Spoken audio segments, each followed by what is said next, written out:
좋은 날입니다. 오늘도 말씀 안에 승리하는 하루 되시기를 기도하겠습니다.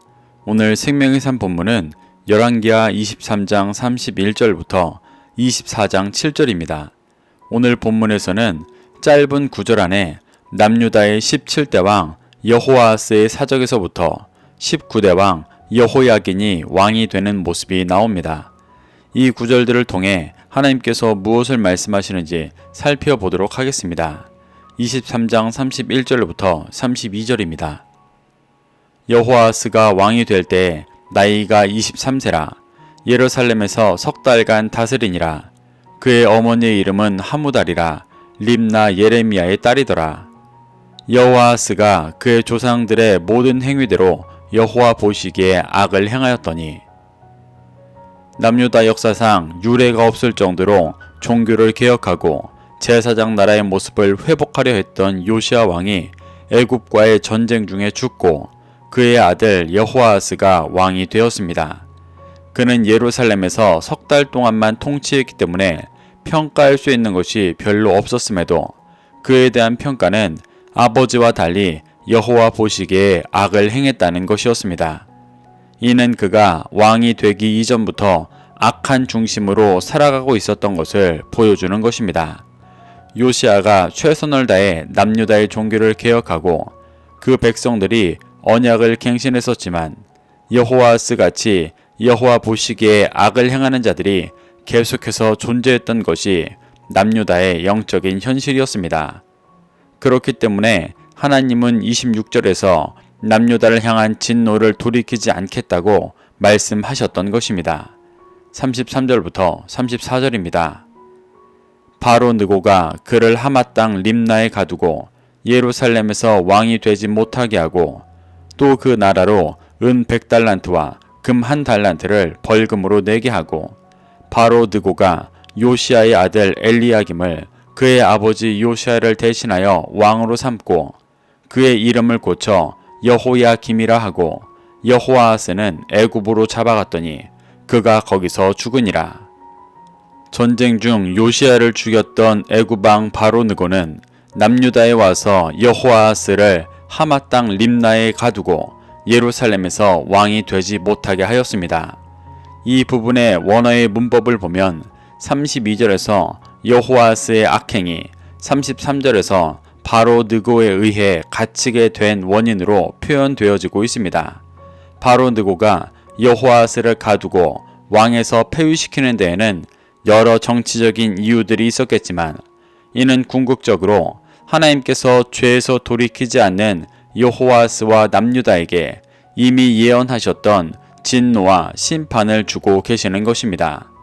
여호아스 왕이 갇힌 하마 땅 림나는 31절에서 그의 외할아버지 고향으로 말하고 있는 림나와는 다른 북이스라엘 북동쪽에 있는 곳으로 남유다 영토가 아니라 이방 지역이었습니다. 여호아스는 요시야라는 엄청난 믿음의 아버지 아래에서 자랐으면서도 죄를 떠나지 않아 왕이 되고 3개월 만에 하나님께서 이미 말씀하셨던 고난을 받고 있는 것입니다.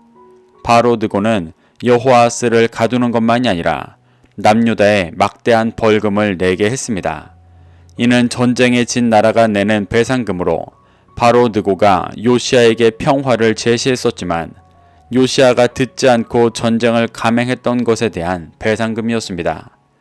이렇게 왕이 끌려가고 국가적으로 막대한 배상금을 물고 있는 모습은 남유다가 앞으로 죄로 인해 바벨론에 의해 받을 고난을 보여주는 것이기도 했습니다. 그리고 바로 느고는 여호아스의 이복형인 엘리야김을 새로운 왕으로 세우고 그의 이름을 여호야김으로 바꾸었습니다. 자신들이 원하는 왕을 세우고 그 이름을 바꾼다는 것은 남유다가 애굽의 속국이 되어버린 것을 드러내기 위한 일이었습니다. 그리고 하마 땅 림나에 억류했던 여호아스를 애굽으로 데려가 예루살렘에 어떠한 영향도 주지 못하게 하였습니다. 이러한 여호아스의 모습은 끝까지 회개하자는 자가 결국 진리 안으로 돌아오지 못하고 이방에서 심판받게 되어지는 모습을 보여주고 있습니다. 35절부터 37절입니다. 여호야김이 은과 금을 바로에게 주니라. 그가 바로 느고의 명령대로 그에게 그 돈을 주기 위하여 나라에 부과하되 백성들 각 사람의 힘대로 액수를 정하고 은금을 징수하였더라. 여호야김이 왕이 될 때에 나이가 25세라. 예루살렘에서 11년간 다스리니라. 그의 어머니의 이름은 스비다라 루마 부다야의 딸이더라. 여호야김이 그의 조상들이 행한 모든 일을 따라서 여호와 보시기에 악을 행하였더라. 애굽에 의해 남유다의 18대 왕이 된 여호야김은 왕이 된 후 33절에서 바로 느고가 요청했던 막대한 배상금을 지불하기 위해 남유다 백성들 각 사람의 힘대로 액수를 정하고 은금을 징수하였습니다. 여기서 징수하다의 원어 나가스는 강제로 거두다, 압박하다라는 뜻입니다. 여호야김 왕은 백성들에게 억지로 돈을 빼앗아 바로 느고에게 바친 것입니다. 이는 배상금을 내기 위해 어쩔 수 없는 일이기도 했지만 결국 남유다 백성들의 죄로 인해 자신들의 것을 억지로 빼앗기는 모습을 보여주며 앞으로 바벨론에 의해 모든 것을 빼앗길 날이 올 것을 보여주는 것이기도 했습니다. 이렇게 이방에 의해 왕이 바뀌고 모든 백성들이 억지로 자신의 것을 빼앗기는 국가적인 재앙의 때 이들은 이미 심판을 예언하셨던 말씀을 믿고 자신의 죄에서 회개하고 돌이켜 제사장 나라의 모습을 회복했어야 했습니다. 하지만 이들은 그러지 않았습니다. 오히려 37절에서 여호야김은 여호와 보시기에 악을 행했다고 평가받고 있습니다. 국가적인 고난이 있는 가운데에도 돌이키지 않고 완전한 심판을 향해 가고 있는 어리석은 모습입니다. 24장 1절부터 4절입니다. 여호야김 시대에 바벨론의 왕 느부갓네살이 올라오매 여호야김이 3년간 섬기다가 돌아서 그를 배반하였더니 여호와께서 그의 종 선지자들을 통하여 하신 말씀과 같이 갈대아의 부대와 아람의 부대와 모압의 부대와 암몬 자손의 부대를 여호야김에게로 보내 유다를 쳐 멸하려 하시니 이 일이 유다의 임함은 곧 여호와의 말씀대로 그들을 자기 앞에서 물리치고자 하심이니 이는 므낫세의 지은 모든 죄 때문이며 또 그가 무죄한 자의 피를 흘려 그의 피가 예루살렘에 가득하게 하였음이라. 여호와께서 사하시기를 즐겨하지 아니하시니라. 여호야김이 왕으로 통치하는 동안 바벨론 왕 느부갓네살이 올라왔습니다.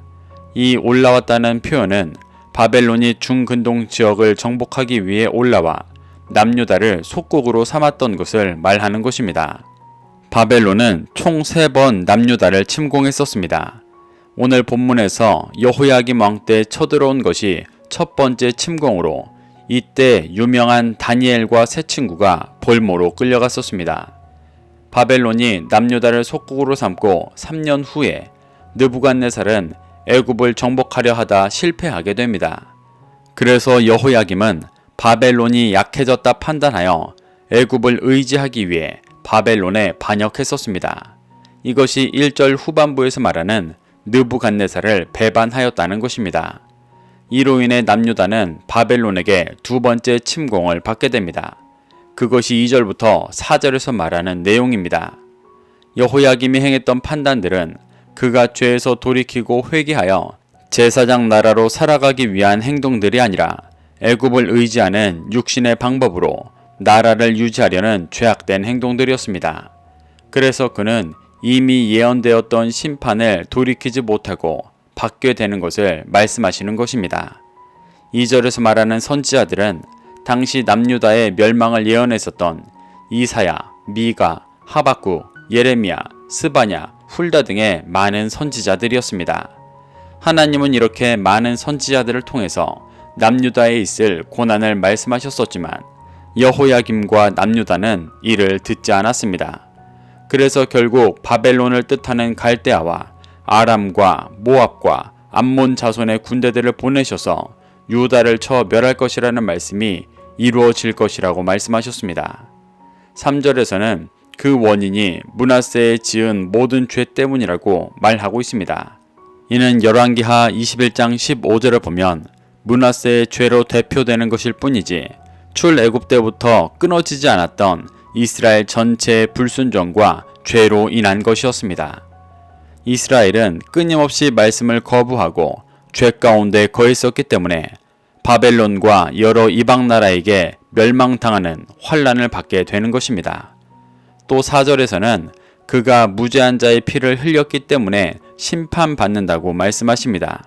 이는 열왕기하 21장 16절에서 기록되었던 므낫세의 죄로 말씀을 전하던 선지자들을 죽인 것을 의미하는 것입니다.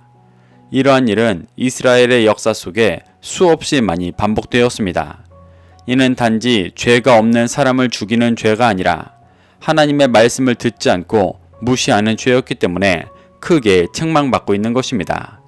이렇게 여호야김은 수많은 예언이 있었음에도 므낫세의 죄에서 벗어나지 않았기 때문에 결국 그때 예언되었던 심판을 그대로 받게 될 것이라고 말씀하시는 것입니다. 5절부터 7절입니다.